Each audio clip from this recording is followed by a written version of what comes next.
on this episode of Rebel Spirit Radio. A worldview is a picture of how things are, but it passes for how things are. It allows scientists to do what's called normal science, wearing their white coats in the lab, doing, the everyday business of science. And then in the process of that, anomalies start to pop up, little things that don't fit the model. Well, in some cases, those can be handled by adjusting the measurements that are being used, adjusting the theory a little bit, not in the spirit of trying to cover things up, but okay, what are these glitches that seem to be appearing? And some of them have to do with the design of the experiments or the way that the experiment is being conducted. But then there's a larger class of anomalies that don't go away, like in the near-death experience. The person who says, I know already what my prognosis is. I overheard you this morning when I was out of my body.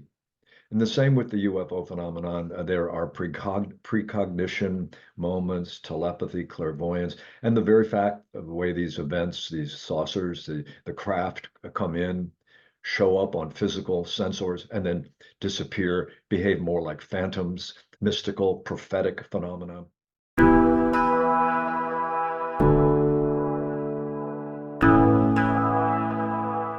Welcome to Rebel Spirit Radio, exploring the frontiers of spirituality, consciousness, the esoteric, and humanity's sacred relationship with the living earth.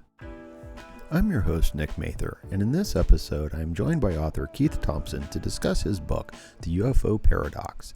Keith delves into the shifts in societal openness towards UFOs since revelations about Pentagon investigations were made public. He examines the UFO phenomenon's psychological, symbolic, and mythological dimensions, challenging traditional scientific paradigms and suggesting the need to broaden our understanding of reality. Also, please be sure to like and subscribe to this podcast on whatever platform you use to listen to or view podcasts. Your support is truly appreciated. Keith Thompson is an author, independent journalist, talk radio host, former TV talk show host, and former U.S. Senate staff member.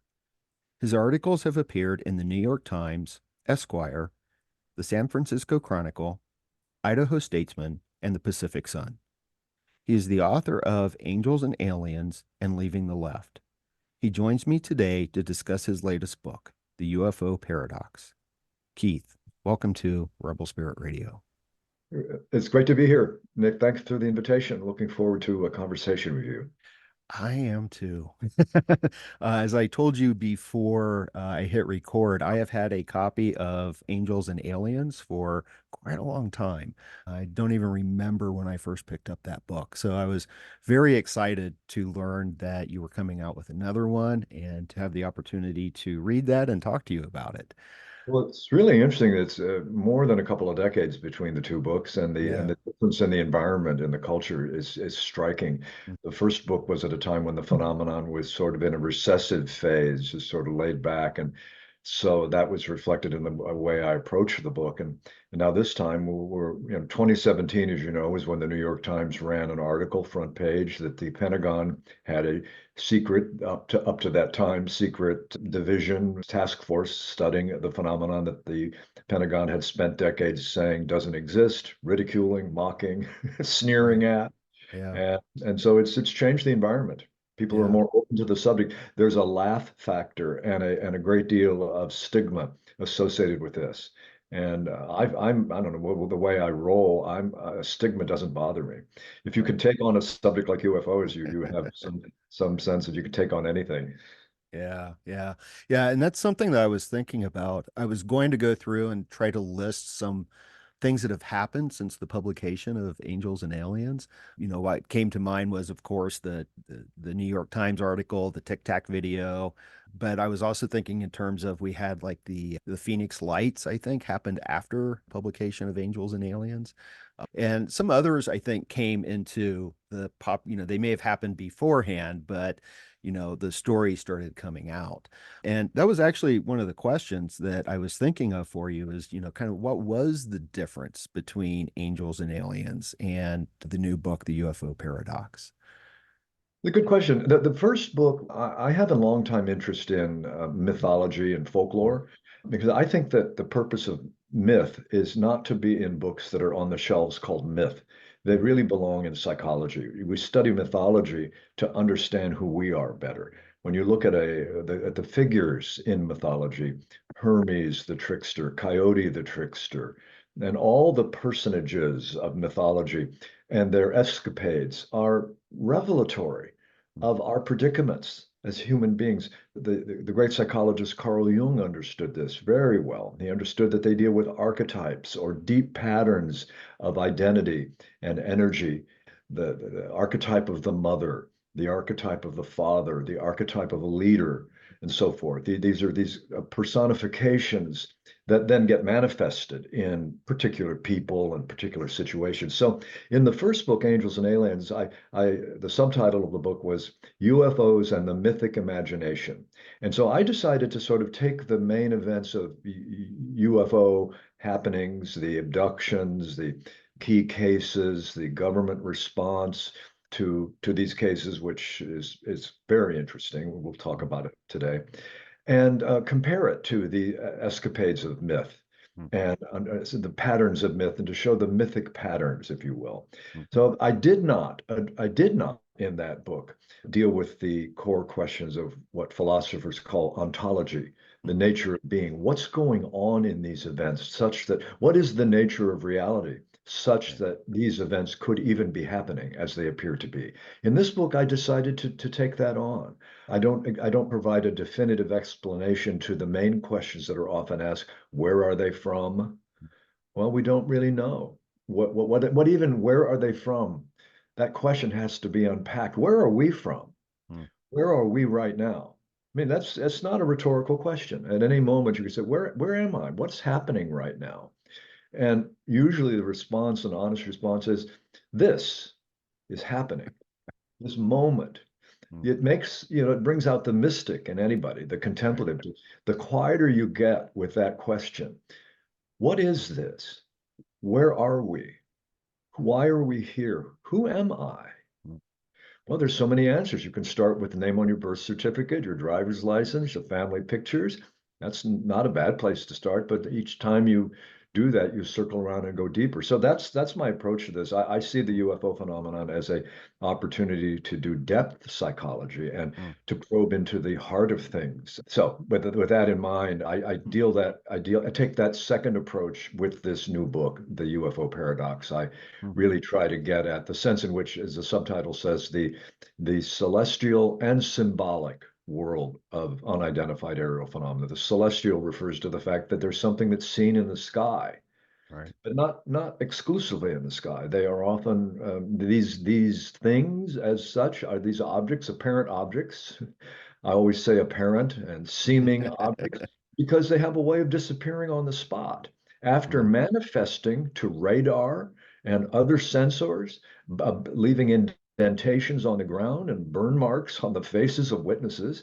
They have all the hallmarks of objects, physical, material objects meet that criterion. And then they also have they very often will split into what appears to be a Steven Spielberg type saucer with metallic edges and spinning and just a sense of unbelievable grandeur will very often split into two craft or three, and the craft then will turn into orbs of light with various degrees of density and transparency and then sink into the ground. I mean, that's pretty strange. What is the UFO paradox? It is that this phenomenon is able to cross the boundary between the mental and the physical in a way that Western psychology or Western philosophy and Western science doesn't acknowledge as possible. These are supposed to be separate realms, the mental and the physical. Right. And I often say that the UFO phenomenon didn't get the message that they're supposed to be separate. They didn't get the memo. The paranormal phenomena, the paranormal as a group, as a class of phenomena, also didn't get the memo that day because the maps fall short of the reality, and that's one of the arguments I make is that we really need to expand our maps of reality to try to account for these events. Yeah, yeah, absolutely. And I think that, it's interesting because I agree. And I read Jung's book on flying saucers. I forget the full title on it, but often had the suspicion that there was something archetypal happening. So, for example, you mentioned Hermes, and there seems to be Hermes was the trickster. And I was making connections a long time ago. And these are not connections that you make, but I was thinking, what was one of the Hermes' first acts? Well, he stole Apollo's cattle, his cows, and I'm like, oh, wait a minute, we have this whole weird thing of cattle mutilations going on. And I also saw the government's response that, there's always this question of, that they have secret information. I'm like, all this information is hermetically sealed. And Ah, so there's there's definitely something archetypal. And I saw that, if you think in terms of flying saucer, and we can talk about that term because you address it in the book, but even things like crop circles, what I initially thought is like these are mandalas. These are symbols of the self, of the greater self, there's something else happening. But yet in the media, we rarely hear about this psychic aspect. And in the terms of how this is all presented, is almost always that sort of nuts and bolts, they're coming from Zeta Reticuli or something like that. right. Yeah. Well, you've just touched on the main thing. As an author who's now doing media for the book, doing podcasts as well as mainstream media, there are so many different levels of the conversation. If this were an AM drive radio, drive home at night, drive home or drive to work in the morning, that 9 to noon or 3 to 6, and they were going to try to fit me on, they'd put me on for 2 minutes Mm. and they would start with the either X-Files or Star Trek theme song. And I'd listen to that going in. It's okay. Now I know where we're going. Now I know where we're Yeah. headed. And our guest is Keith Thompson. So, and then there's usually a tongue-in-cheek attitude toward it. Mm. I'm all fine with that. I said, Yeah. okay, that's the conversation we're going to have right Yeah. now. And then there's this kind of conversation that takes it deeper. But you're absolutely right. The largest pattern I see in the paradoxical nature, if you will, the sense of a contradiction is these sightings, these reports are made by credible people from all walks of life. And they are credible people who report incredible things, officially impossible things, you could Mm. say, officially impossible in terms of our scientific framework. And then the agents of official culture chime in. So in the media, we report the sighting, the witness report, and then we go to the experts in science, in media or academia. And there will be various versions of that this can't happen. These are delusions and misidentifications, hoaxes, or hallucinations. By the way, I'm not a proponent of any Mm. single truth here. I give full room to the fact that a good many of these are explainable in conventional terms, mundane terms. That only adds wrinkles to the whole thing. But the debunkers then, if you will, come in and dismiss. So there's a deadlock that Mm. happens, a stalemate between these reports, and the price people pay in Mm. coming forward with these reports is often great. That's one of the things I describe in the book. So the reports are made, the witnesses speak up, the debunkers say no, it didn't, and then they also often do character assassination, really Yeah. unpleasant. Then the third sort of result is these stories, the phenomenon goes underground, Mm. pushes it into the depths of the unconscious because the surface level of society has said, we're not going to deal with it straight. We're Mm. not going to explore this. I mean, if I were the head of I'm biased because I take this phenomenon seriously. If I were a news assignment editor at a news bureau, I would have somebody on these Mm. phenomena. We've learned from the near death, the near death literature that the scientists who are actually the best researchers of the near death experience are those who began as doctors and got bedside reports from their patients. The patient would come out of anesthesia after surgery. The doctor would come in. Are you prepared to talk? Are you back? And yeah, I'm prepared to talk. Well, I'm here to talk with you about your prognosis. And the patient would say, Doctor, I already know the prognosis. I overheard the conversation between you and Mm. Dr. Smith in the other wing of the hospital. And by the way, did you get that stain out of your tie when you were eating? I saw the mustard spill on your tie. I mean, Yeah.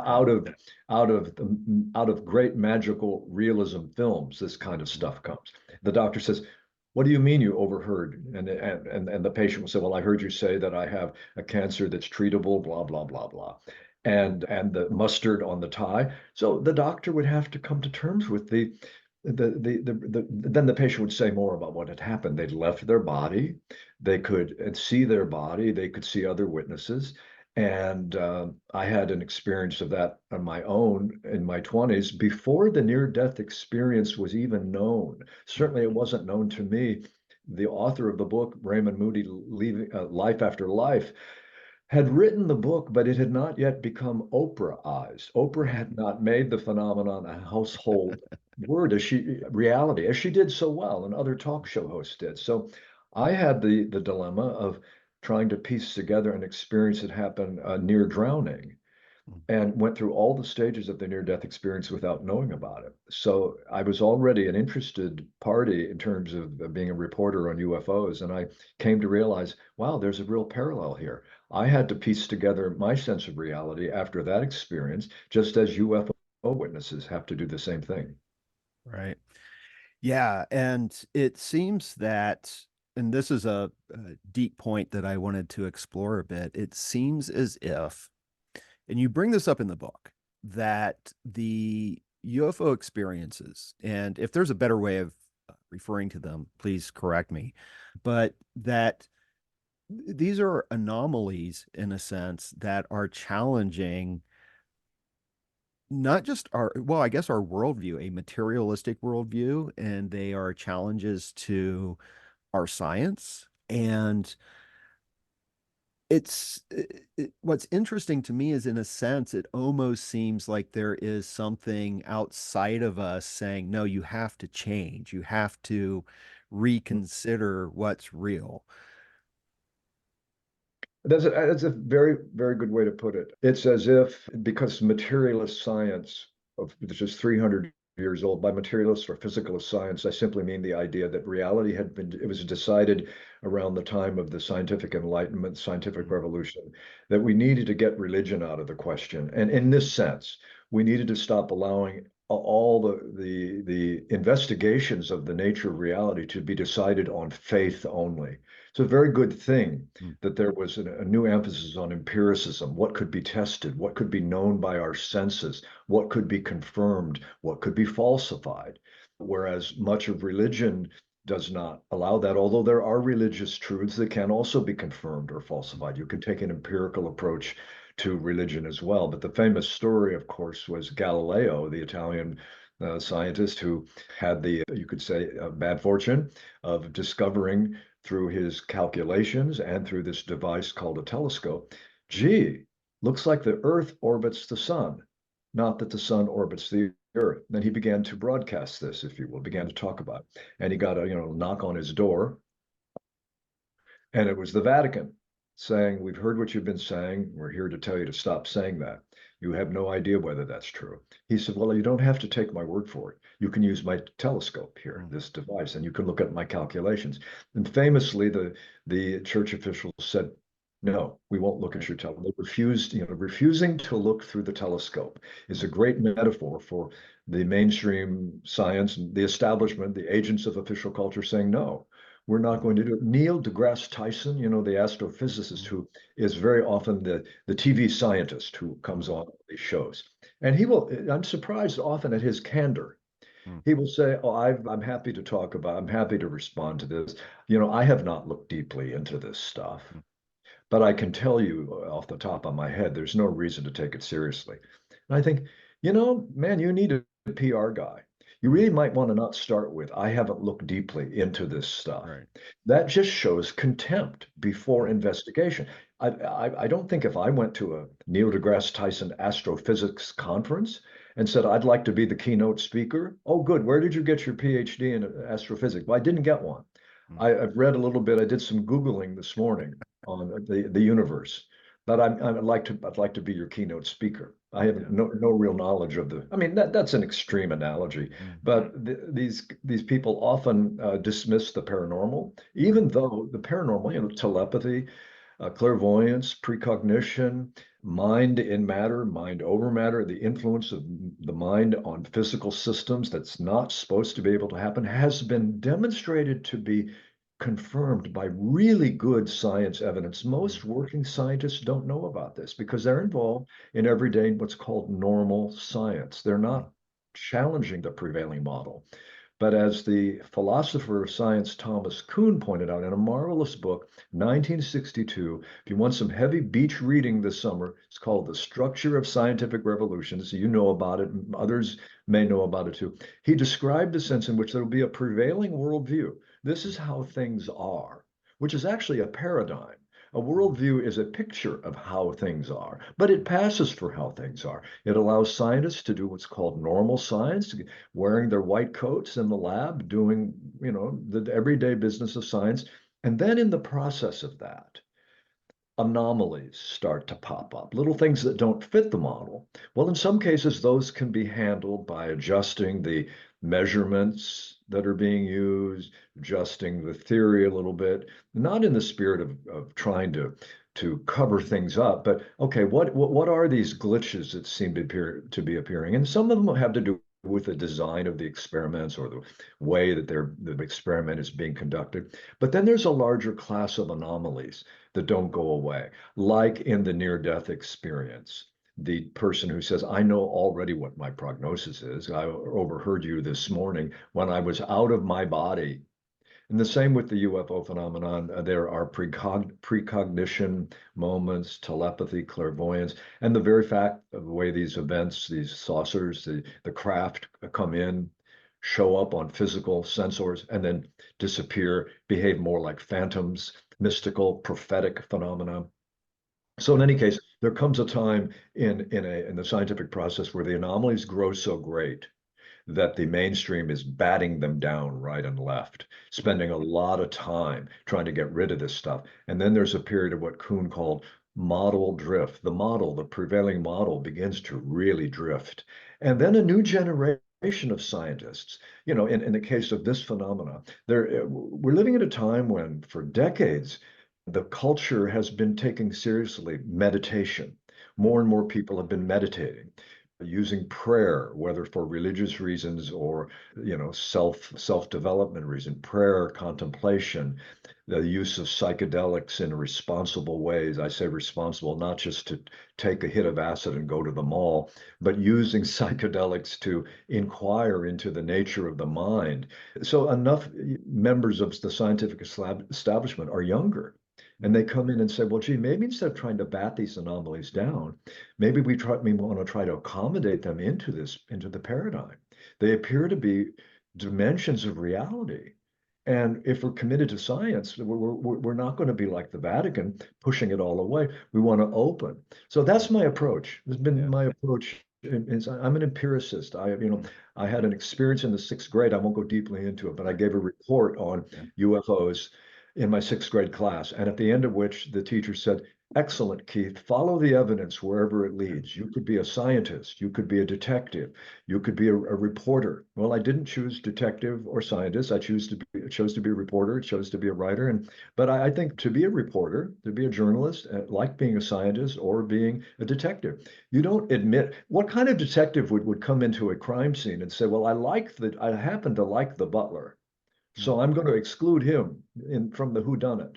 No, you don't automatically exclude the butler in the whodunit. Maybe it was a butler who done it. So you don't push clues away. You sort of open to all of them, and you've got to be willing to change your hypothesis if the evidence requires it. Right. Yeah, and this is one of the things that I love about this topic is that it is, you refer to Thomas Kuhn, and I've always said that the anomaly that is going to shift the paradigm is consciousness. And I think that the UFO phenomena fits into that very well. And it's very discouraging to see scientists who just automatically reject something because it doesn't fit their current paradigm. I mean, they're no better than the church refusing to look through Galileo's telescope. But one of the things I was going to comment on is I think one of the great challenges is, as empiricists or taking an empirical point of view, we need to come up with a different method, it seems. So what I'm thinking of is this. You quote Bernardo Kastrup a couple times in the book, and this is one of the books, his Decoding Jung's Metaphysics is a book that I wish I had reread before speaking with you. But he notes at one point, he criticizes logic in a sense. Yes, And yes. that logic is, he refers to as the veil of veils, and it's a straitjacket.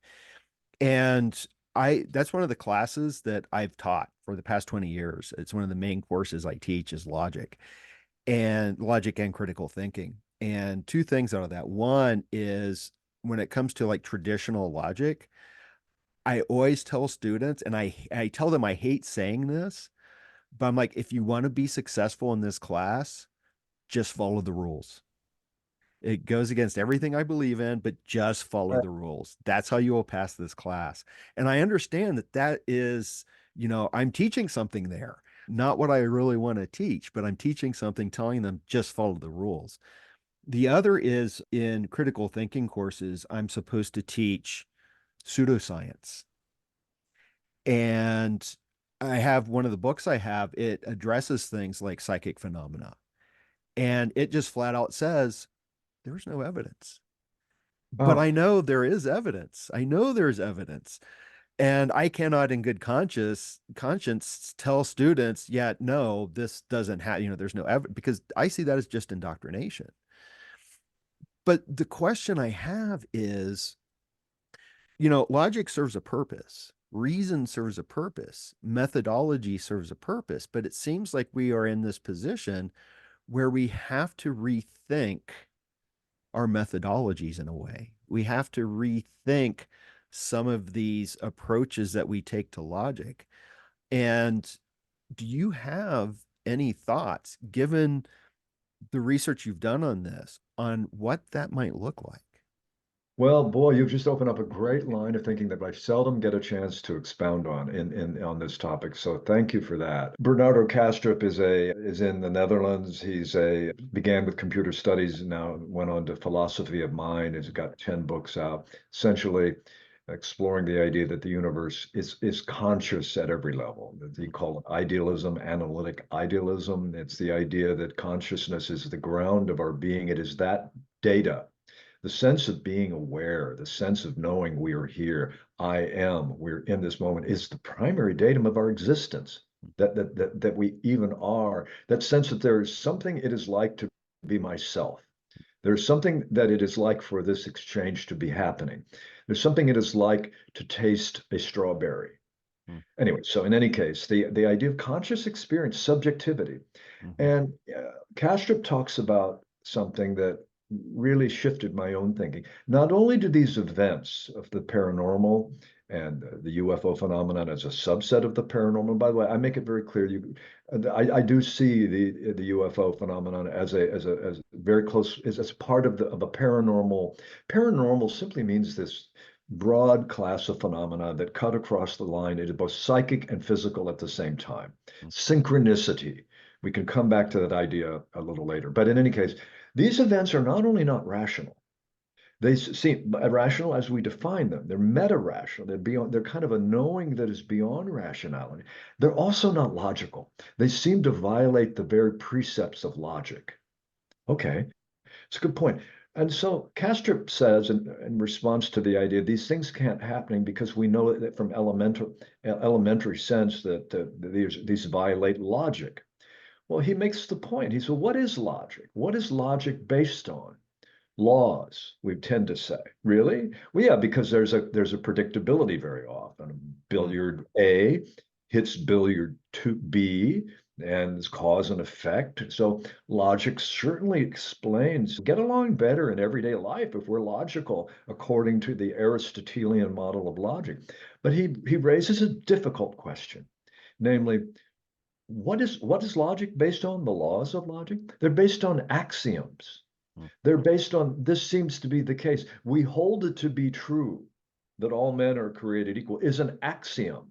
It's taken to be true. Axiom is common sense. How do we know? Well, we just know that we know. Well, how do we know that we know? And then you find it gets increasingly recursive. Well, we know that we know that we know these things happen this way. And so he raises the question, why are we so confident that given that our cognitive apparatus, the way we know things is about 30,000 years old. Okay, we're talking evolution here, the big picture. Our way of knowing is about 30,000 years old. This could be a phenomenon that is much older than 30,000 years. So what makes us think that as a primate on the face of this planet who has achieved a remarkable degree of knowing, and including we know that we know. You and I both know that we know we're here right now.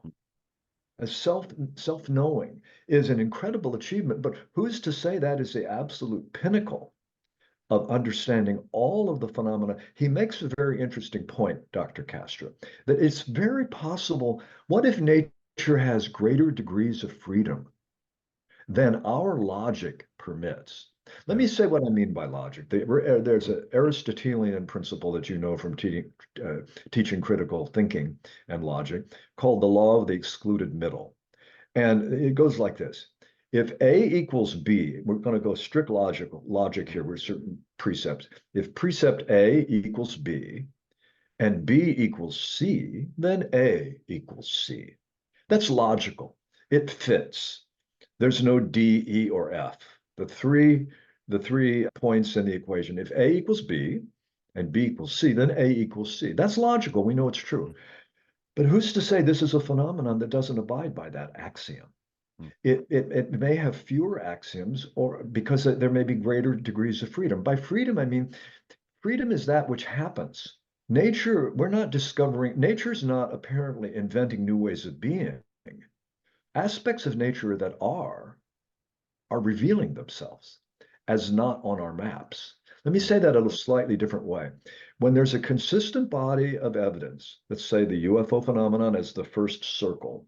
The second might be the near-death phenomenon. You do an overlap with a second circle. Oh, gee, these two circles overlap in certain features. Then you take the evidence from shamanic cultures, the indigenous cultures who turn to the figure called a shaman, who journeys into the inner worlds, in the upper, middle, and lower worlds. You take that cycle, it's very much like what goes on in the alien abductions, are very much like journeys to other realms, similar to the shaman.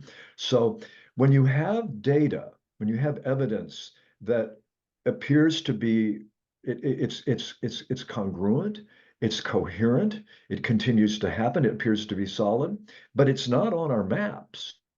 It's not on the maps of science or society or self. Well, what I say in the book is at some point, the proper approach is to take a new look at the maps. Instead of trying to insist these territories should not be allowed to exist, which is really what it comes down to. Declaring evidence that is not part of your model, that's pseudoscience. You declare the evidence to not exist, to not be relevant, to not have any signal. Oh, that's all noise. Those anomalies are just minor. There's no fundamental challenge to the prevailing worldview. I say at a certain point, the proper empirical approach is to say, hey, has anybody checked the maps lately? Are they up to date? Turns out they're not. So I don't know how we put this phenomena on the maps except to do it.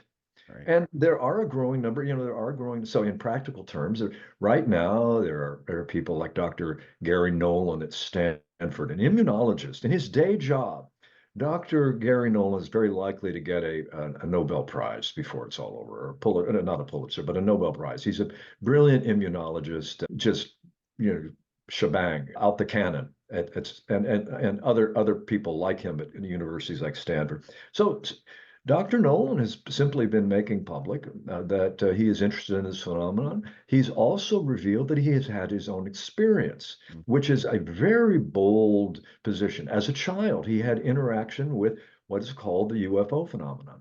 And so Stanford says, you're welcome to talk about this because we know that you understand the scientific method. And as long as you're doing proper scientific exploration, making clear what your hypotheses are. So he started a foundation called the Soul Foundation, SOL, as in the sun. I'm not here to sing the praises of Yeah. that. He's very good at doing his own work. But I cite him as an example of the growing openness in the academic world to remember the true mission of academia is to ask the hard questions. It's not to deliver. Certainly in our culture in the past 10 years, we could get political here, great deal of emphasis has sort of shifted to let's indoctrinate, let's cancel viewpoints that we don't like. There's a growing threat to freedom of speech in the intellectual sphere, and that's all I'm going to say about that. But it's antithetical on that, at least certainly on the universities. Ironically and tragically, the universities are supposed to be the last bastion of intellectual freedom, not the site of speech codes and cancellations. Even people with tenure are being rounded up. John Mack of Harvard, the Harvard psychiatrist, famously got interested in the alien abduction phenomenon. He was nearly driven out of Harvard until Harvard had to ask, do we really want to go down the road of getting rid of John Mack? Is that just because his stuff makes us nervous? And Right. to Harvard's credit, they said it's probably not the best path to go down. Right, right. Yeah, personally, I'm teaching a class this fall at a university, and it's a core class. It's a religious studies course, and it's not a survey, but it's supposed to have students think about religion. And it's at a Jesuit university, so that's one of the things we always have to address is the Jesuit religiosity. And then I'm not supposed to look at least two non-Western traditions. And so I've got my books, but the one that I have asked the chair of the department is like, can I use this book to get students to think about these things? Is Diana Pasulka's American Cosmic, because it looks at this UFO phenomena from as a religious phenomena. And he has never responded to my email yet. And it's been Wow. almost 2 weeks. So I'm like, eh, you know, the students would love it. They'd eat it up and it would engage them and would get them thinking in ways. But I still see a lot of in academia hesitations. I mean, you're absolutely right that there are some who are usually tenured who can do these things. Yes. I would imagine that Gary Nolan's tenured, Jeff Kripal at Rice, he's definitely tenured. But a lot of conversations, I think, and I agree to this extent that, the academia shuts down conversations that need to be happening. Well, Dr. David Jacobs of Temple University is a historian. Mm, He's retired from academia and he's retired from the UFO phenomenon. He became one of the yeah. leading researchers of the alien abduction phenomenon. Mm, And I have some disagreement with his approach, and I describe that in the book. I think he and I agree there's something in the right. abductions that is fundamentally real, but it points to a reality beyond our Mm, framework. In any case, the reason I bring up Dr. Jacobs at Temple is that he was very open mm, about the price that he paid, yeah. the laughter curtain, the snickering, and he was also open about the fact that it was because he had tenure Mm, that he was able to do this. By the way, he didn't do it as a history professor. He taught his right. history classes. He did his work. He's written one of the finest histories of the UFO phenomenon back in 1973 or 4 called The UFO Controversy in America. It was his PhD. He did a history doctorate, so it was his PhD dissertation, and he turned it into a university press book, the UFO Controversy in America. It's still a good book. I don't think it's in print anymore, but it's a fine book to have on your bookshelves if you're interested in the history. So he did great work as a historian, and then that was his day job. His night Mm, job, he did the UFO phenomena. He did alien abductions. He used hypnosis to penetrate into these stories and to investigate them. And that's a whole other topic we could right. explore. But in any case, I just want to sort of Yeah. celebrate his courage, Yeah. what Yeah. it takes. And John Mack also had tenure at Harvard. There's an open joke. Don't Yeah. take on any of these topics until you've got Yeah. tenure. Yeah. Don't Yeah. even think about doing it. Yeah. Well, 70% of college professors are adjuncts, so there's no tenure. Yes. So that kind of limits what can be done in academia.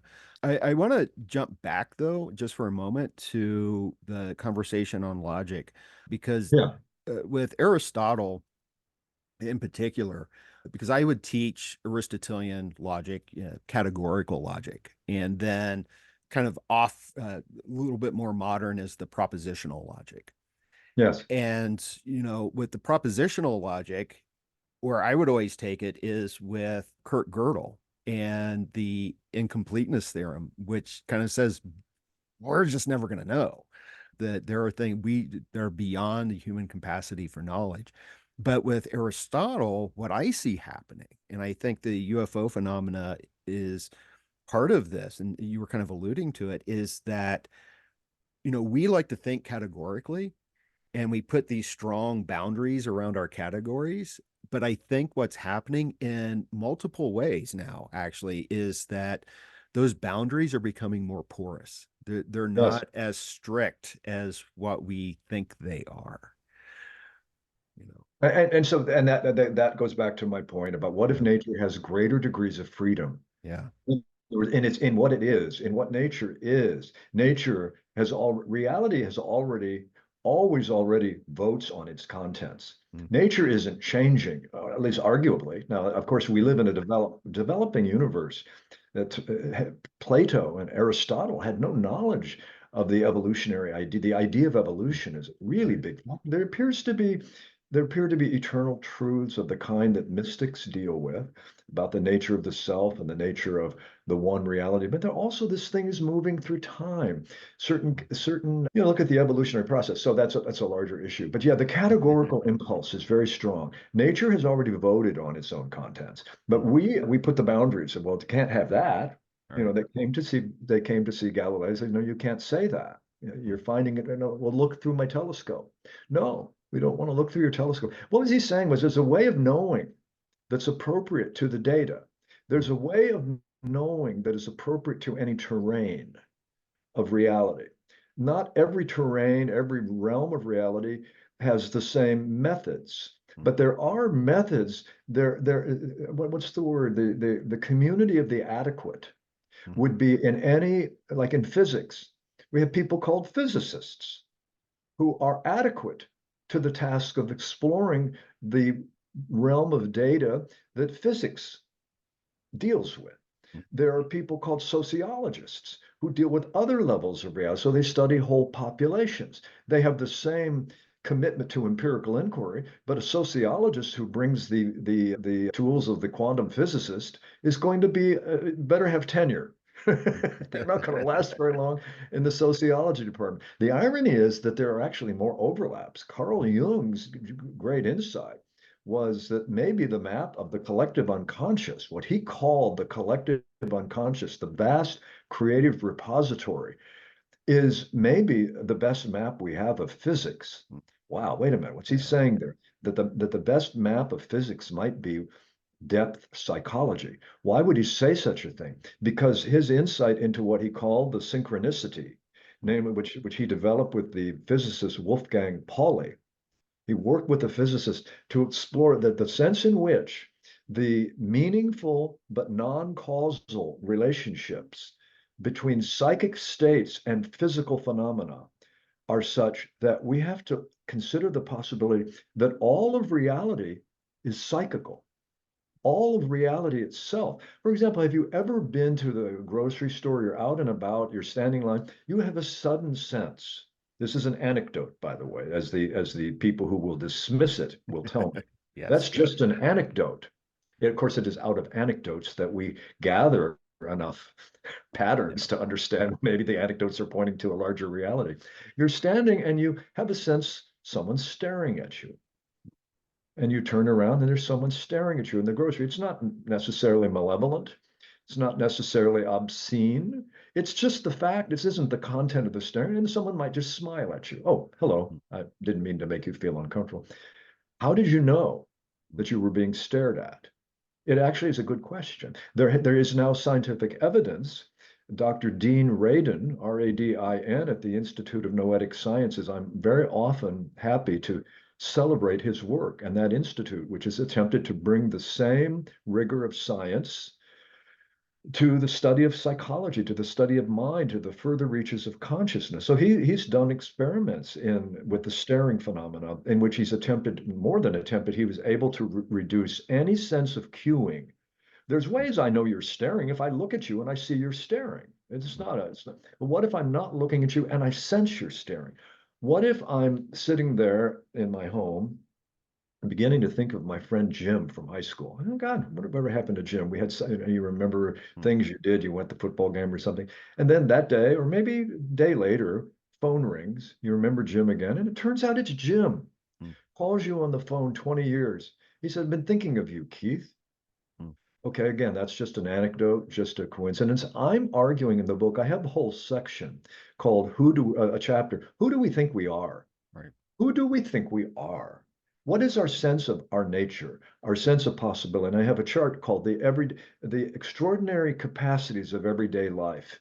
And I go through different realms, such as these ways of knowing in which we don't know how we know, that are extra sensory, that have to do with the crossing of the line between mind and matter. So, yeah, that's why, people say, why do you bring in mythology?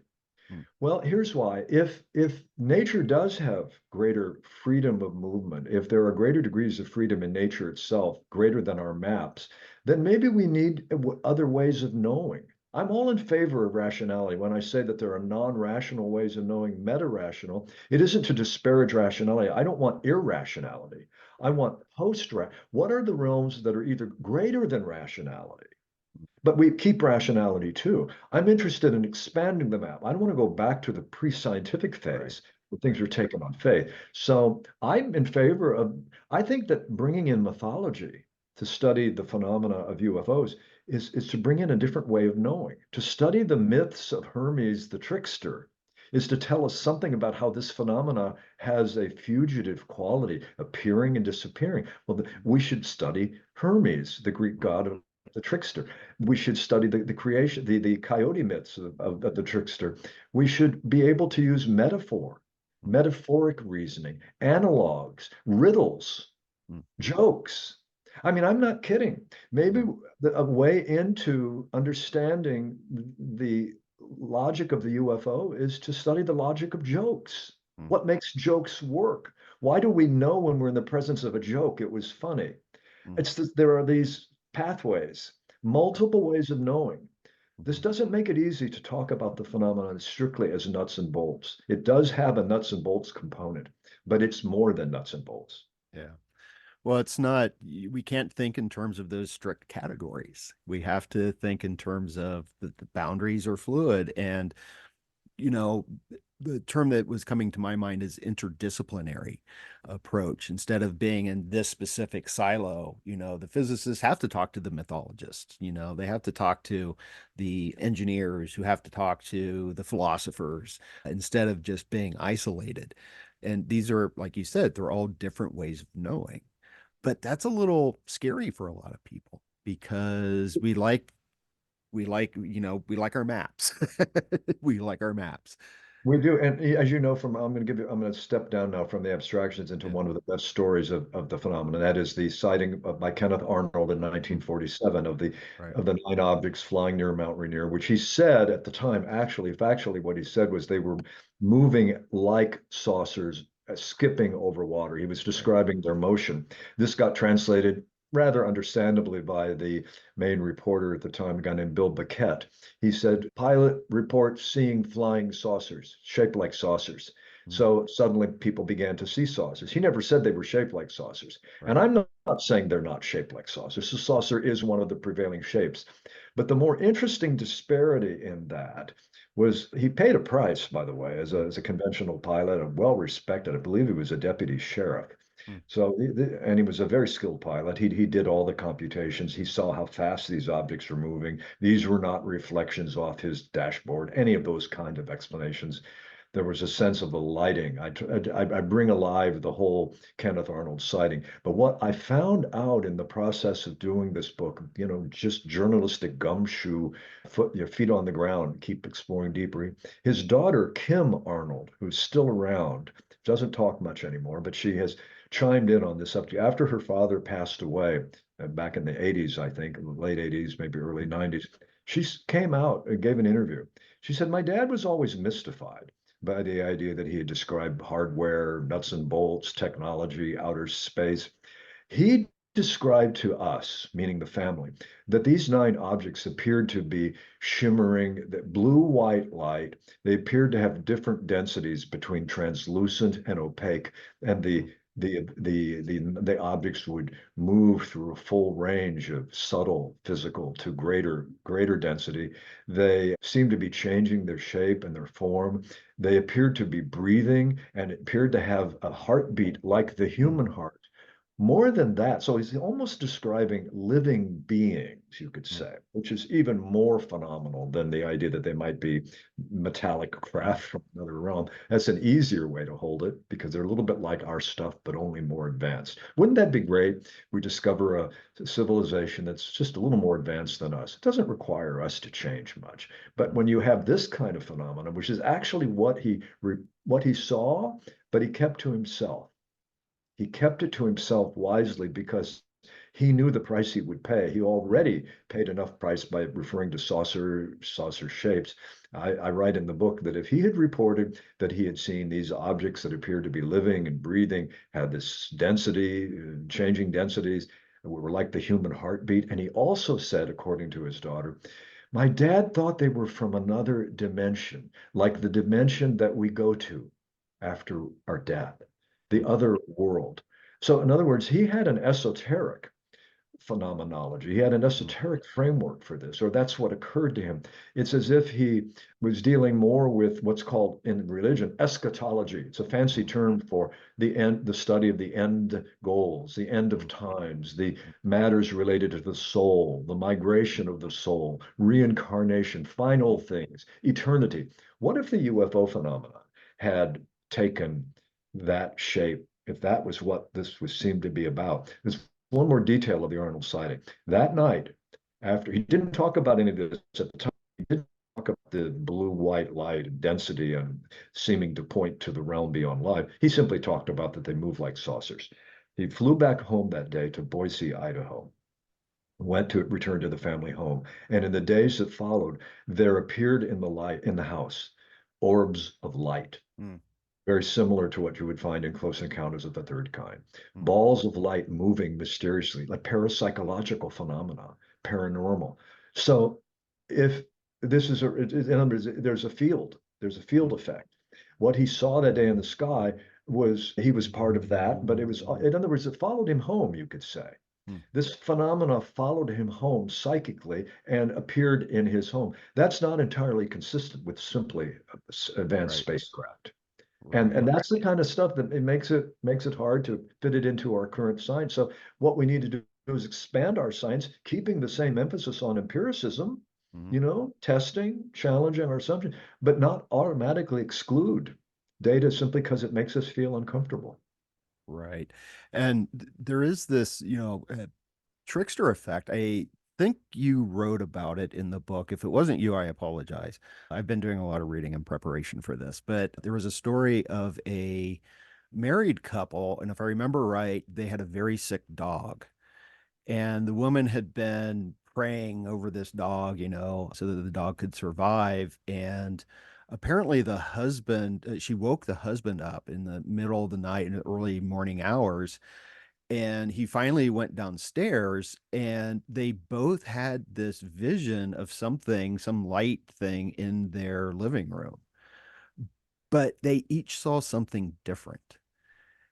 And I think that happens sometimes with other UFO sightings that, we can look at, people will see there's something there, but they see different things. And I think that's kind of the question because we need to try, because what we're trying to do is we're trying to get to what is there. And I suppose just, saying this is like that's kind of the challenge that we're faced anyway with science and with philosophy, trying to find out what is really there. But it seems to be almost hidden. It does appear to be that way. Dr. Jacques Vallée, the French astrophysicist, has been one of the smarter minds in all of this. And he has talked about he's raised the question: is it possible that there is a larger intelligence that's going on, but it's in some sense projecting Mm. images into the collective mind. It seems like a fantastic explanation. Well, why even propose such a thing? Because it's consistent with the what's consistently called the high strangeness Yeah. factor. Yeah. He had a phrase, if I could summarize it. He said the UFO phenomenon imposes the pre-existing grid of its logic, imposes a pre-existing grid of its logic into the consciousness of the witness, resulting or manifesting in a display of arbitrary complexity. It's a very dense set of ideas there. The pre-existing grid of its what is the logic Mm. of a phenomenon that does seem to be able to project imagery into almost the craft appear almost to be like three-dimensional holograms Mm. at a time in some of the cases. They do appear to be physical in one sense. So, those who have a material, there's something in this phenomenon for everybody. There, if you are a materialist and you like matter, if you come at the phenomenon as an engineer, then you can see phenomena that make sense to an engineer. It's Mm. just that simple. You can Mm. frame it into the grid of your own logic as an Mm. engineer. Doesn't Mm. mean that you're not being honest. You see what fits.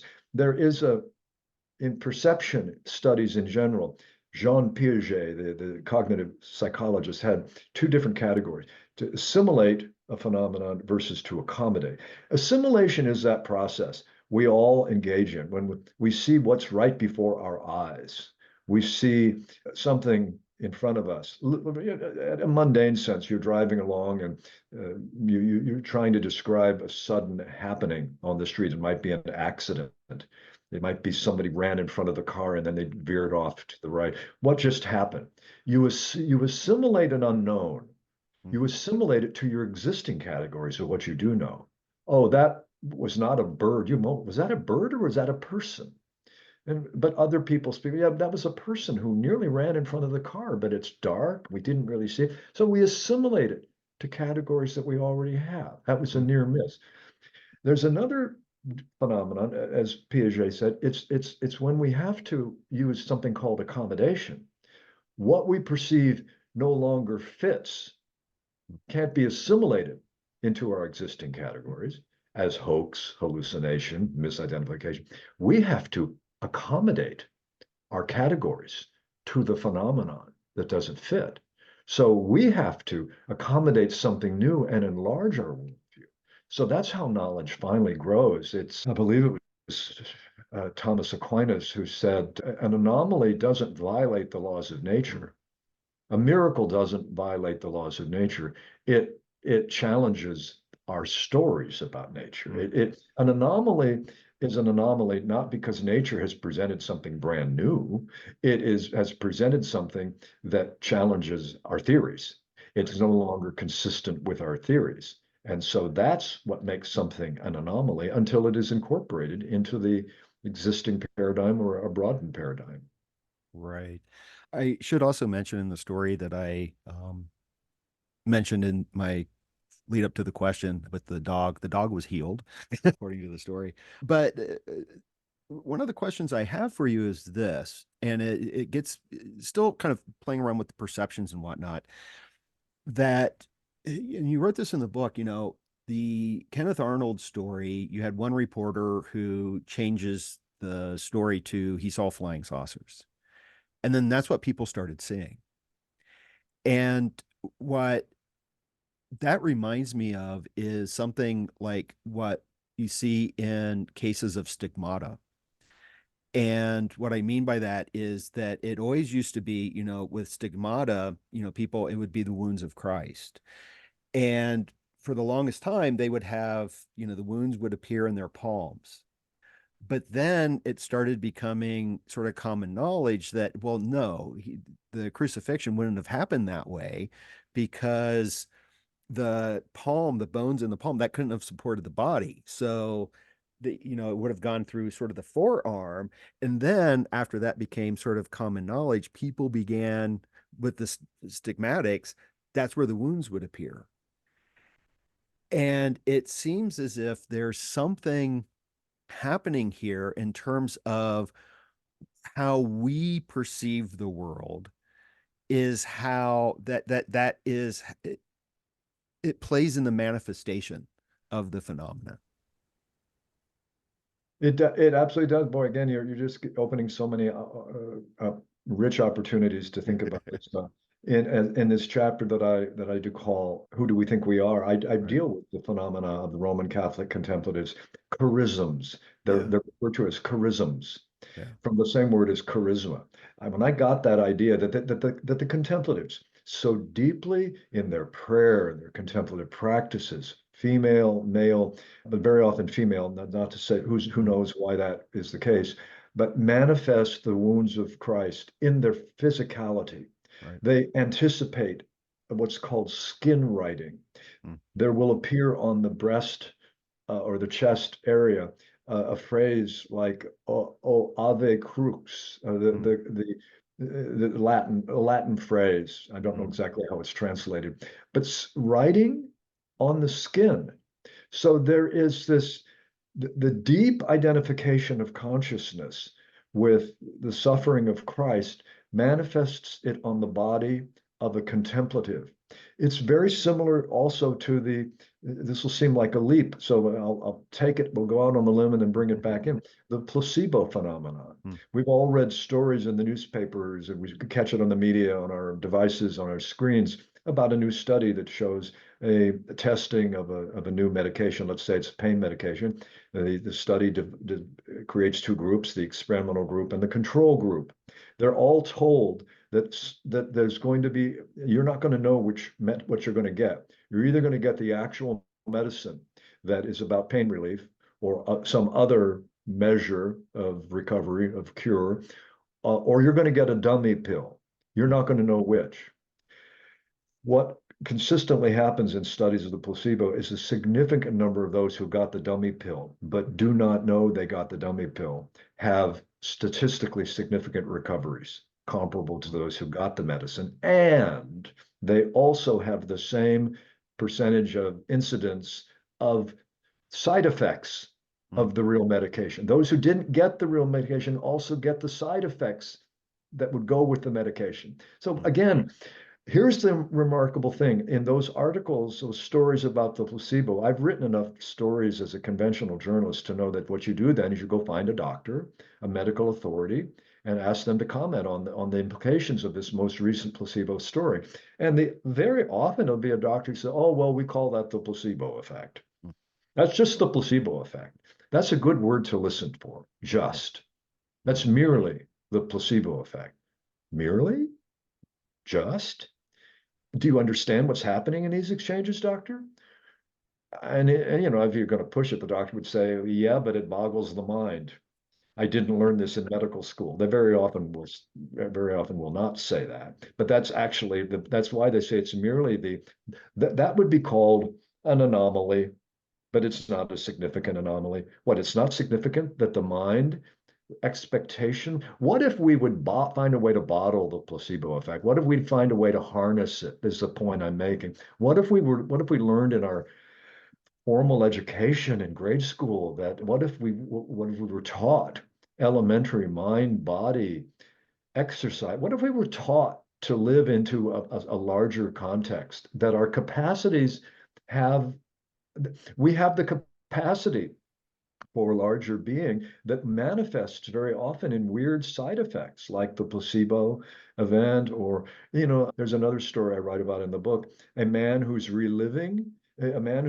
had trouble with sleep. He has sleep disorders, so he is reliving a painful episode in which in a previous part of his life the doctors tied him up with a rope Mm.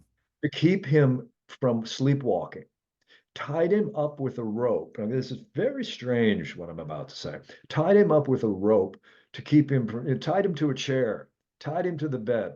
So years later, he's reliving this experience of being tied down. And as he relives it, suddenly they notice that on his skin, the rope burns are appearing from that previous episode that has been stored in his memory. So the mind-body interface ain't what we think it is. What's that got to do? Placebo effect, rope burns, sleepwalking, somnambulism with UFOs? These phenomena come in, they go out. Paranormal phenomena, again, promiscuously refuse to abide by the line between mind and matter. It doesn't regard it. Thank you. I'm not bound by your rules. Mind and matter are part of a larger something. And it ultimately points to deep questions about who we are. What is the nature of nature? Right. Yeah, and that's always a question. My background is in religion and ecology and environmental ethics in large part. That's where I ended up going. But the question's always, well, what is nature? What do we mean by that? And because we use the word, but yet we don't know. It's so fraught, that, I think so much of our language is always pointing at something, but sometimes that something is, again, it goes back to the categories, that the category is not as strictly defined as we think it is. But along those lines, it does seem to me that there is something of a connection because we're starting to understand that nature isn't dead, that nature is alive, that there's even consciousness. And we can see in non-human animals and insects, fish, we're starting to recognize, hey, these things are having conscious experiences too. And it seems to me that that's pushing us towards a new paradigm every bit as much as UFOs and the question of consciousness are pushing us into trying to figure out, well, what really is real? We have to kind of redraw our maps, it seems. Well, and it's interesting that it's happening in physics, that Yeah.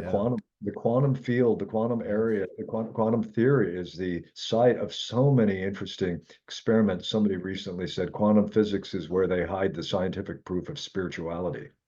Think Yeah. about that for a second. Quantum physics is where they hide the scientific proof of the interconnectedness of all things. And you probably know what I'm referring to. The Nobel Prize for science within the last 2 years was given to an experiment about entangled particles. Right. Right. The whole idea is simply being, I won't tell the entire procedure, but a device sends out photons, one to the right and one to the left, vast distances. And they're testing the hypothesis, are these photons in any way able to communicate with each other? I mean, if materialism is correct, the prediction of materialism would be no, they are inert. The elementary particles we call molecules or atoms, et cetera, all the way down are inert. They move about through, they're dead. Dead matter Right. is dead. Right. But somehow, by the way, this is where Bernardo Kastrup's work is significant and the work of Donald Hoffman, cognitive scientist about these same issues is important because somehow in the course of development, this dead stuff manages to become aware of itself. Consciousness pops in. Subjectivity, the capacity to taste an orange, to feel heartbreak, all of the experiences of subjectivity, that it is something it is like to be something, supposedly is somehow emerges out of the neurons in the brain. The neurons in the brain crowd still cannot come up with a single example of how this neuron creates the taste of a cherry, etc. So according to the predictions of materialism, no, those two particles, those photons of light should not be able to communicate. They do. They are found, and they retooled the experiment over and over, which is what good science is. Let's try to figure out why this is happening because it can't be happening. There must be some artifact built into the experiment, some glitch. Not Eisenhower, I wanted to say Einstein, Albert Einstein said, we spooky action at a distance. This is spooky action at a distance, and it's troubling. So we have to, it's probably in the experiment. There's a glitch in the experiment. No, it turns out there wasn't. So the Nobel Prize was given to the scientists who have effectively defeated the idea of local realism. Realism as we know it. It doesn't mean we should not obey the stop signs today in our car. There's good reason to obey the stop sign or the stop light, the red light. Okay. There is a sense which is a good idea to say the stop sign that is out there, and I'm here, I should obey the stop sign. First, because I might get just absolutely creamed by a car coming from the other direction. Secondly, I might get pulled over by a car with a light on top and I get a $200 speeding ticket. So, I mean, there are certain rules to follow in the macro realm, but we have growing evidence that there is a deep entanglement. Everything is implicated in everything else. And Yeah. that's where I've taken this phenomenon. It makes sense in its own terms. The cosmology of UFO events is a world unto itself, if you want to look at it that way. But the more you open it, you use the word porous. The divisions between these various phenomena tend to open to themselves, to other realms. We see it all the time in the development in psychology, in therapy, I'll give you a quick story. There's a psychiatrist named Carl Whitaker, who over a half a century ago was doing conventional psychiatry and had with one patient after another. And he was a very creative guy. He was an independent thinker. And one day he said to the young woman who was his patient who'd come in, he said, you know what you often refer to these people called mom and dad, sister and brother, and your employer. And she said, you mean the people that I know and that I'm talking? And he goes, yeah, you talk about these people. Yeah, yeah. He said, why don't you bring them in with you? She said, what? He said, why don't you bring in your parents and your brothers? Since you're talking about them all the time and your troubled relations, why don't we bring them in? He had no idea what he was saying. Hmm. She said, well, you can't do that. That's not how this works. And he goes, okay. So he began to muse on that. Where did that come from? Why did I say that? And he was in a psychological practice, and he said to some of his fellow practitioners, he said, I had got this idea that we ought to work with the whole family Hmm. instead of just with the individual member of the family. And his fellow clinician said, well, Carl, you can't do that. That's breaking the frame. Hmm. You're breaking the frame. Psychotherapy happens between you, the clinician, and the patient. He goes, I know that's how it works. Why don't we change the frame? Bingo. Again, but the UFO phenomenon, you change the frame by including more data. Well, he found, and we now have an entire field of psychotherapy called systems therapy, family therapy. Whitaker eventually moved on and he would not see any member of any family. He preferred to have more members of the family rather than fewer. He wanted multi-generational representation. He wanted the grandparents who had no idea about the problem in the immediate family. Hmm. He wanted the grandfather because he knew that patterns, it's essentially the family was the patient and the intergenerational family was the patient. He changed the boundaries of psychotherapy. And this is the same principle. The larger system that you can create that accounts for more data is the way to go in life. Hmm. Not by eliminating what doesn't fit, but by accommodating our thinking and our theories to the evidence so that it may find some place. Yeah. Yeah, that's an excellent analogy, I think, for what's going on here. It's a mind-blowing analogy. I mean, Yeah. he said, why don't you bring in your whole family? And the girl said, well, we can't do that. You can't do that. Let's question the question. And by the Right. way, the reason that this was significant is very often there's a member of the family, like maybe Johnny, Hmm. the teenager. Everybody in the family agrees Johnny's the problem. Hmm. So the family only agrees to come in as a family with someone like Whitaker because there's an agreement that we have to work on Johnny's problem. And Whitaker says, "Oh, good, come all of you, and be sure Johnny comes too." Yeah. And so Johnny the teenager, and he's already going through all kinds of crap. He does have problems. Johnny has issues, and the family has fixated on Johnny's issues. He's the problem. So first thing Whitaker would say, Johnny, I'm Dr. Whitaker. Come over here, sit next to me. Your job, you don't have to do anything. Just sit here and enjoy. We're going to talk with some of these other people for a change. Right there, the rest of the family was put on notice. Well, wait a minute. Dr. Whitaker seems to be making an alliance with Johnny. Doesn't understand Johnny's the problem. No, Dr. Whitaker understands who you all think Johnny's the problem. Right. And he's forming an alliance with Johnny to take him. Johnny's the scapegoat. Hmm. Johnny's the identified patient for the family. And if we can keep working on Johnny, the rest of us don't have to work on the systemic issues. By the way, in good family therapy, everybody improves.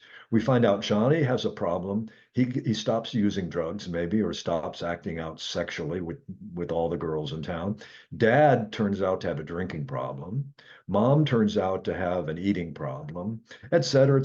So everybody gets well together. They develop norms of communication that are more effective. Well, so again, this analogy, what does it have to do with UFOs? When we can say, gee, the UFO phenomenon is not a domain unto itself, but it opens to the near-death phenomena. It opens to psychic phenomena. It suggests a universe that is different from the way we think it is. I don't believe that we're going to find the solution. I mean, when I say I don't believe, my hypothesis is, I'll put it out as a hypothesis, and it's testable.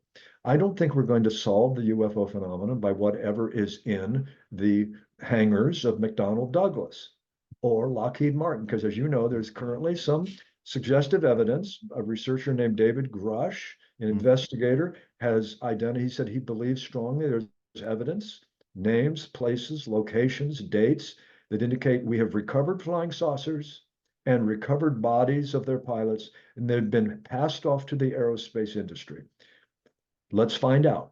Apparently, all the information has been provided to the Inspector General of the intelligence community.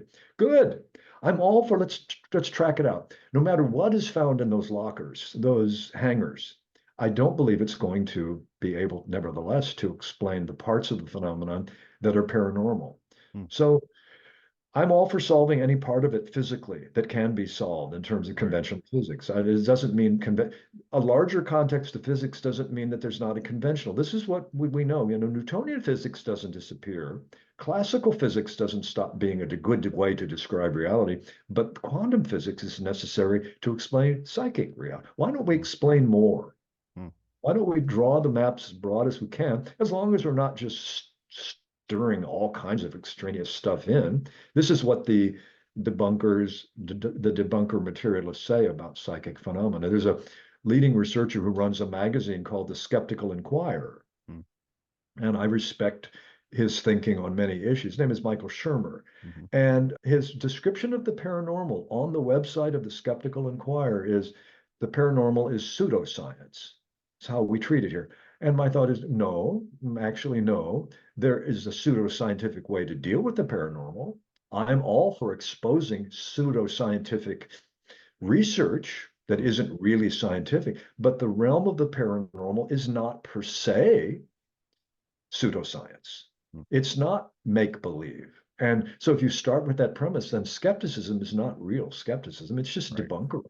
Right. It's just debunking. And I make a distinction between debunking and genuine skeptics. I think skepticism in every aspect of life should be baked in. The skeptical angle is not a separate category we bring in at the end and subject it to a debunking. No, skepticism is a critical. I try to analyze, I try to be skeptical toward my own thinking all the time, including everything we're talking about today.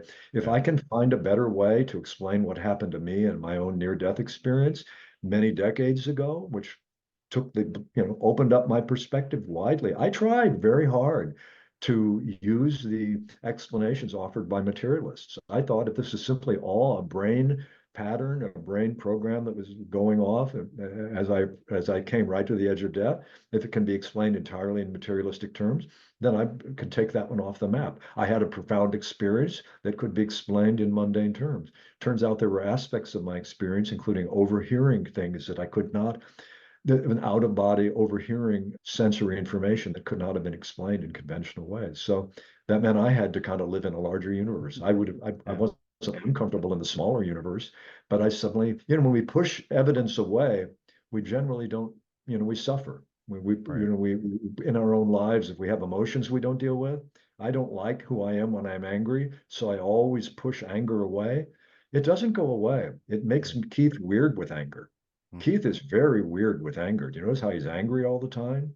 Because he's pushing anger away. The way to really come off as angry is to develop the relationship where you push your anger away.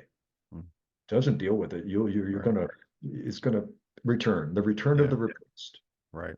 Yeah. Jung had a lot to say about that as well. He did. The ego is constantly negotiating with the unconscious. Right. What do we allow in? What's best to Yeah. set aside for a while? And the Right. phenomenon, this UFO phenomenon, really brings up those dynamics beautifully. Yeah. Yeah. Well, I know that we're starting to run out of time a little bit. I could keep this conversation going for a while. I find it quite fascinating. But I did want to ask, you mentioned synchronicities. And in terms of synchronicity, I think probably a common definition is that it is a meaningful coincidence. And it seems as if this UFO phenomena, if there's something synchronistic about it, that there's something inherently meaningful about it. And that's another way it seems to be contrary to our modern Western paradigm of materialism, because there is no inherent meaning. That's right. The inherent model of materialism is that there's no inherent meaning to anything. This is why materialists are very often at the head of this phenomenon called the new atheists in the past 2 decades. We know their names, and they hung out together. Sam Harris and Christopher Hitchens and Richard Dawkins, the evolutionary biologist, um, and they're very good at dismissing all of religion Mm. because there's no, Dawkins especially likes to say this is a pit. The reality is pitifully and remorsefully lacking in any meaning. We must grow up. We must read the existentialists and face the hard truth that there's no meaning other than what we project upon it. Well, right there, where does meaning that we project upon it come from? What is the capacity to make anything seem meaningful? If you can make things, so anyway, that's a long Yeah. kind of dialogue around the fact that meaning appears to be, it isn't exhausted by our religions. Our Right. religions tell us that the atheists are right about and have to believe everything every religious mythology presents. But yes, it suggests deep meaning, deep interconnections. Synchronicity exists, it's significant, but the coincidence, the Mm. coinciding of mental and physical states says that psyche, the seeking of similarity, the seeking of meaning, is at loose in the world at large. The mind is at loose in the world at large, and Aldous Huxley referred to mind at large. The psychedelic experience, it provides very profound glimpses. And I don't recommend casual experimentation Mm. with psychedelics. I kind of like, as a responsible citizen, I want to say it requires discretion and Mm. discrimination. But the evidence of psychedelics and mystical practice and even simple meditation practice has a way of calming the thinking mind, Mm. not repudiating the thinking mind, but allowing the thinking mind to settle enough to see, oh, that's the stream of the mind talking. Mm. And we see that we find connections. Very often, psychic phenomena do correlate with meditative and contemplative experience. Why? Maybe because we're living in so much synchronicity that it takes a quieting of the mind, not to create the synchronicities, but to allow the meaningful connections to appear, Mm. to manifest. If the noise of the mind is constantly in a highly rational, agitated state, you have every reason to think you're a separate Mm. chunk of reality, and that chunk over there is separate, and there's no real way to communicate. But we find increasing evidence that there's a porous bleed through. And the UFO phenomenon can be seen as a bleed through of something. Mm. I describe it in the book. I know we're coming close to the end, but I'll give a metaphor here that I like. The metaphor of a bobber when you're fishing. Mm. The person fishing throws their line out with a bobber and a hook, and the bobber floats on the surface of reality. What is the surface of the on the surface of water? Well, above the surface of water is the atmosphere. Mm. It's air. Below the surface is water. Guess who's the last one to know that it lives in water? The fish. Fish doesn't know that it lives in water. It lives in in reality. Except one day one fish comes up and sees the underside of the bobber and notices, and actually comes close to it and actually penetrates, jumps up above the surface of the water, didn't know that it was a surface. He sees the air. He goes back to tell the rest of the fish, we live in water. What do you mean? We live in one. This is just one. Come over here, see the bobber. No, no, we're not going to see it. It's like the great book by Richard Bach, Jonathan Mm, Livingston Seagull. yeah. It's a great children's story, but it's a great philosophical treatise on the one member of the flock, Jonathan, who said there's more to life than just catching food. The Mm, purpose of life is to learn to soar. He was ostracized for that. yeah. So I identify the witness to the UFO experience or even the near-death experience. They are seers of things that are not supposed to be seeable. They're Mm, not supposed to be there, but yeah. they come back with near-death experiencers come back with reports of an other world. UFO witnesses come back with reports of an other world.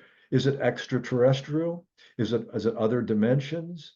To be continued, to Right. be explored. We don't have to resolve that. The point is it's a greater reality. My book is Mm, about defining that this world, this earth is part of a larger earth. This mm, body is part of a larger body. right. And what is that? What is the further reaches of our potential? That to me is the question that this all points to. Yeah. Yeah, absolutely. And that's why I love this and I love your work is because I see it as necessary. I mean, these are the key questions that we ask as humans. You know, this is the core of what it means to philosophize. And we need to incorporate all of these things into our inquiries about reality and nature and whatnot. And I also like it, you know, to borrow another phrase that's often used, is it seems that this phenomena is contributing to re-enchanting the world because materialism's a dead, disenchanted world. And this brings the magic back, I think. And it doesn't comport with the disenchanted world doesn't really comport with our best experience of life. Right. How do we find that joy when a child is born? How do we count for the deep loss when someone dies? Right. The sense that things are meaningful. I know I referred to when I was in the sixth grade, I gave a classroom report on the UFO phenomenon, and my teacher at the end said, "Very good, Keith. You're saying we should follow the evidence wherever it leads on this or anything else." And it was a deep wisdom. It was a deep wisdom teaching my sixth grade teacher gave me. It was just Yeah. a normal classroom, and she's a normal person. And so, but she said, follow the evidence wherever it leads. You're asking good questions. And that was a kind of benediction. I took it as a Yeah. blessing. I was Yeah. empowered by an adult at age 12 to say it's okay to ask big questions, which was reinforced by my own family. So I feel fortunate, and that's part of what I want to share. That sense Yeah. of the joy of Richard Feynman, the physicist, said, "Is what keeps you going?" Hmm. He was asked. He said, "The kick of discovery, Yeah. the sheer kick I Yeah. get from finding out something new, including when what I find out is I don't have the answers. Yeah. Wow, I don't know. Beginner's mind. Yeah. Live Yeah. with live Beginner's with the mind. questions. Yeah. And Socrates, you know, the only thing I know is that I do not know. You know, The we only need to thing I get, do, and yeah, he we was need to asked get, why didn't he fight the charges? He yeah. said, "I've worked it out with my daimon. Right. I worked it out with my larger self. Yeah. The information I have is I've already accomplished my teaching. I will Yeah. drink the hemlock. It's not important to defeat the state on this issue. We'll defeat the state in the long run by Yeah. showing the absurdity of these charges for corrupting the youth by Yeah. teaching them to ask questions. Why, how dare he? How Yeah. dare any of us ask any questions about what's real?" Yeah, yeah, yeah. And you end the book actually on the significance of the daimonic reality. And you allude to, or you actually refer to Socrates there. And you say that you view it as the missing link. And so for my final question, and this may be a big question, but I was wondering if you could maybe speak to that a little bit more, especially explain what the daimonic reality is for anyone Okay, who may I'll not keep it be brief. certain. Yeah. It's hard to go out with this, but I'll keep it Yeah, yeah, simple. yeah. The daimon, Daimon. It's a Greek word and Mm, refers to the many ways to think about it. It refers to the part of who we are that doesn't we don't think it we don't know. It refers to a part of who we are that is not who we think we are. It is that voice, that sense of a calling, that this is what I'm here for. This is what I'm meant to do.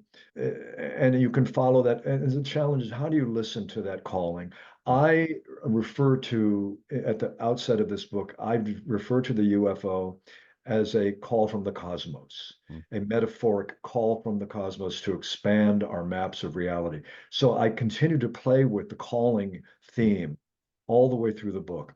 And I found myself referring to different witnesses: the Pascagoula, Mississippi abduction case, the Zimbabwe, Africa sighting case. Each witness, I said, at that point, her calling was to pretend it hadn't happened. But then the next stage of her calling was to acknowledge that it had happened. And I then said, what is your calling in writing this book? And because it would apply to you too, sir.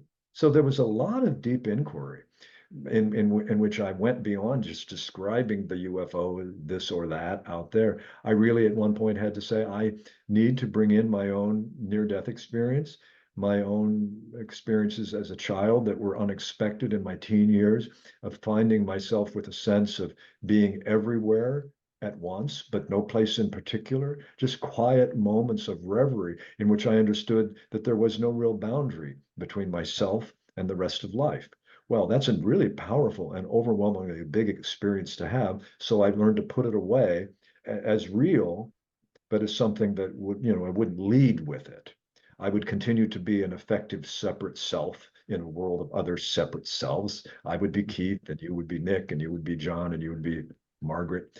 And in writing this book, I said, I think you can't write about other people's callings unless you write about your own. So I decided to include within the legitimate data of what I was writing about, my own experience. Wow, what a profound insight. I had overcompensated around the idea, since I'm writing about anomalies, high strangeness stuff, I shouldn't reveal that I've had my own experience because that would make me biased. Well, there are different ways to be biased. You're not necessarily biased by including your own experience if you have an objective attitude toward it. You can objectively discuss your own first person experience as well as the third person experience of others. So for me, a breakthrough was to follow my own daimon, my own calling. Yeah. And to me, the larger message, I didn't write this as a self-help book, but to the listener and the viewer who are trying to make sense of this, as you explore these kinds of topics, listen to your own voice, listen to your own calling, your sense that you're here for something, that's something meaningful. And you may have forgotten about it in the process of arriving here. This is what Plato said. We arrive here and the memory banks are wiped clean. We think we're starting from a clean slate. Your daimon is that which travels with you to remind you this ain't your first rodeo. Yeah. That doesn't even necessarily mean reincarnation is real, but the daimon is that voice. You came in with a purpose, and your job is to live your life in a way to reveal that purpose and to enact it. So it's a good way to go out because it's a big way. Yeah. It's a big way. It's a grand way to think, and that's kind of where I've ended up with this phenomenon. Think about it as a grand adventure of discovery. Yeah. No, that is a good place to end. And thank you for that. I've been very interested in the daimons. In Latin, they call it the genius, and its role in our lives. And by the So, way, as you know, the daimon became the demon yeah, in Christian myth. So in many of the mythologies, the word daimon translated down to demon. They're not the angels and the demons are really both daimons. yeah, But we've settled. So many people fear the UFO phenomenon because it might be the demonic. yeah, Well, that's a larger question, but it yeah, imports the framework of the demonic onto it's another layer of filter yeah. of projection. Oh yeah. This. Oh yeah. Yeah. This is such a rich field of exploration. We could talk for hours I on think we this, I just think. had. It feels like we've Yeah, had a yeah, great yeah, conversation. yeah, This must be our fourth cup of coffee at this point. yeah, yeah. Well, I've got a very large cup of coffee, so it's drinking out of this. Hey man, here's mine Yeah, over here, not quite yeah, as big. yeah.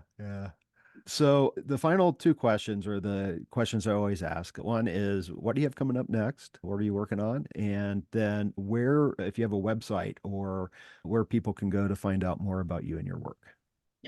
Well, I don't know what I'm coming up with next. I'm a writer, and the calling of this book has opened me up Mm, to think about what I want to do next. The book has just come out, and so partly the response to the book may help shape my future field work. I want to stay in these realms. It feels to mm, me like what the rest of my life can be purposely devoted to. So more work in communicating these ideas.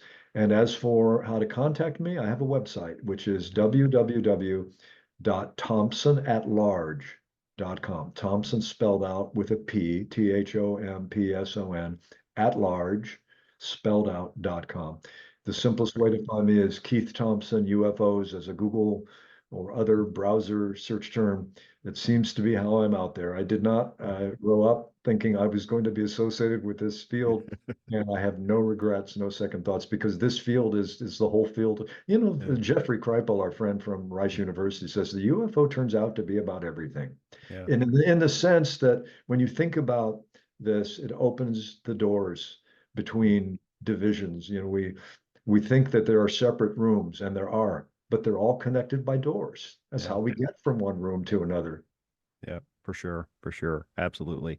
Well, Keith, thank you so much for your time today. I've thoroughly enjoyed this conversation and I loved your book. I will be sure to put a link for the book and your website in the show notes in the video description so people can more easily find you. But that's actually something to aspire to, I think, to have, your name and UFO in a search engine. That's awesome. What I appreciate is the time we've had, and also your willingness to have the bigger conversation. Yeah. There are all kinds of ways to land with this. If we're just doing an AM radio thing, or we'd be talking in a very, are UFOs real, Mr. Yeah. Thompson? Or Yeah. are they just fiction? Okay, that's a really good basic, it's either this or that, but we've gone way beyond that here, and I appreciate the chance to just kind of dilate and let the conversation take us to the stuff that I set out to write about. Yeah, yeah. Well, I find that's what's interesting. That's where the meat of it is, and it's endlessly fascinating, I think. And it gets to those core questions of, like you titled in your book, who are we? Right there. Just Yeah, sit with that. yeah, Just sit with that. And I would repeat too the teaching of the Zen master Suzuki Roshi. In the beginner's mind are many possibilities. In the expert's mind are few. Meaning, don't fail to become an expert. If you do know something, know it well. And nothing wrong with becoming good at something. But someone who remains really good, like a great athlete, LeBron or you name it, any field, Tiger Woods, they get good by developing their expertise, always by being a beginner, yeah. always being willing to review the key moves. So the beginner has an openness to the many possibilities that life has to offer. So Right. I'm trying to remember each new day is a chance to be a beginner. Yeah, yeah, yeah, for sure, for sure. Well, thank you again. I really appreciated this. Thank you. And that's a wrap on episode 150 of Rebel Spirit Radio. Thank you so much for listening or watching if you're part of my YouTube audience. I could not have made it this far without you. If you would like to support my work here on Rebel Spirit Radio, please consider joining my Patreon, which has several perks for members, including early access to episodes, book club, ad-free episodes, and trust me, I know how annoying ads can be.